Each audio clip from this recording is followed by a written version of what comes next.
today we are packing a loader and unloader to Republic Estonia. Now you can see our worker are working. Okay.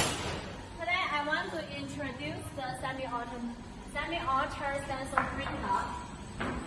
And here you can see this time the wave soldering machine is testing now. Before we send the machines to our customers, we must ensure the quality. So it's testing now. Okay. Engineer rail. Okay.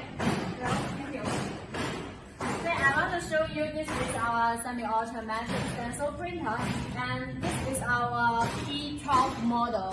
And this time I can give you an easy operation to show you.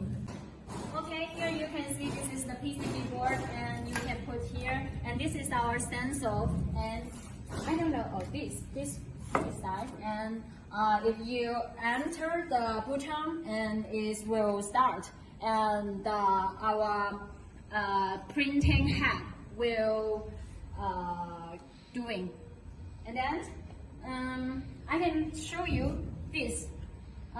But we are controlled by the motor speed by this bottom, and you can it's adjustable, and you can see it's very low, and it's according our PCB, our customers' maximum PCB board's length and wide.